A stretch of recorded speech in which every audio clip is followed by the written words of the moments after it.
What's up, ladies and gents, and welcome to week 54 for League of Legends Top 5 Plays. Before I jump into it, I wanted to remind everyone that tomorrow, Saturday the 18th, will be a stream all day event from 12 to 8 p.m. Eastern Standard Time. So make sure you have some time in your schedule to check it out, play with the crew, and maybe even win some prizes.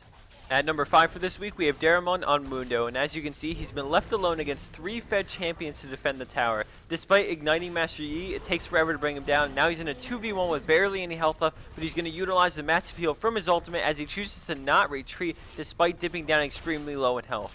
He then pops his E, which scales heavily off health missing, jumping up to 325 attack damage as he starts to deal heavy damage, killing Warwick and then turning to kill Xerath. With 0 lifesteal and no health regen items, he manages to 3v1 a Fed team. Nerf Irelia. Coming in at our 4th place spot is a guy who leveled up his Smurf account playing on Nidalee. Right at the start, we see he's waiting for his team to catch up as they go on Morgana, dealing some nice damage as she tries to run away, but he goes into cat form and leaps over most of her W, picking up an easy first kill. Katarina then starts her ultimate and he jumps in, focusing her down to grab the double kill. Teemo then blinding darts him and runs away, but he quickly pops out and tosses a beautiful blind spear on Teemo for the triple. Immediately after, Akali ults in, but he makes it into the brush and then chooses to turn around, bringing her very low as she goes in stealth, but he pops out and lands another great spear for the quadra kill and GG. And for our 3rd place spot, we have Potaki on Irelia, and right off the bat she's snared by Morgana, and the team fight erupts as GPs all goes out and an arrow comes flying in. Irelia activates her ultimate, sending it through the enemy team and dealing some really nice damage. After getting out of Morgana's stun, she Qs Gangplank, picking up the kill, and then gets on Skarner for a while as her team is getting stomped on, but kills him with Blood Surge, and then Qs a 3rd time for the triple, and a 4th for the quadra kill, and then Blood Surge is the Fed Ash stunning her right before death, which gives her the 5th and final kill of this epic turnaround pentakill. Scoring in at 2nd place is 2 ponies, 1 apple, and Ezreal. Right from the start, we see Ezreal recalling as Sivir snuck around and has come to kill the Nexus and claim the win for her team. Ezreal continues to recall despite the GGs being thrown out by his team, and with no one near Sivir, it looks like they might be right. All of a sudden, he is ported back to the shop, and we slow it down as he starts his ultimate, and Sivir keeps on the Nexus, bringing it down to 1 auto attack's worth of health, but with the help of the creeps and an extremely clutch ultimate by 2 ponies, 1 apple, Sivir goes down. After this, they fight the enemy team a few more times and win each team fight from here on out, which causes them to win the game against all odds.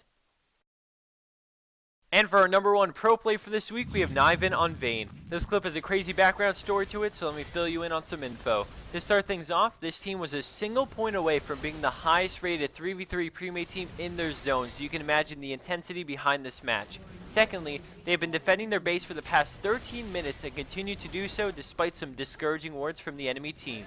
As they take the inhibitor, they know the next fight will decide the match, so they get on the turret and prepare to fight. All of a sudden, the enemy Annie flashes in, getting on Vayne, but she stealths away and then turns back around as the Rumble ult gets laid down on all 3 of them, followed by the Nunu ult that gets shut down very quickly after. Annie goes down and Riven does quickly after, which leaves Shyvana on the turret. She does manage to bring it down, but then they kill her as well, grabbing the ace.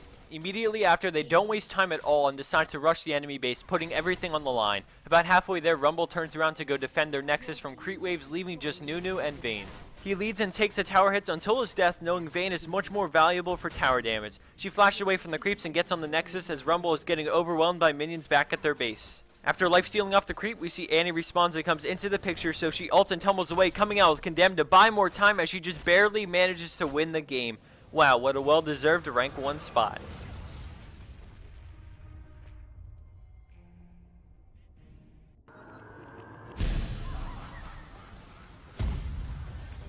And the winner of this week's Player's Choice is IC Gordon on Mundo. As the clip plays, I just wanted to apologize for missing out on Tuesday's episode, and if you didn't know, this was due to a bug in League of Legends Recorder that denied us from looking through plays. Although it has not been fixed yet, we didn't want to skip 2 episodes in a row, so we set up our old computer with an old version of League of Legends, which let us look through clips on 1 computer. Although we could not look through as many plays as we normally can, we still tried our best to put an episode together, and we really hope you guys enjoyed it. As a closing note, remember, stream tomorrow 12 to 8 p.m. Eastern Standard Time. Should be a blast, so be there and play some League with us. Thanks again for watching, and hopefully I'll see you guys tomorrow in the game.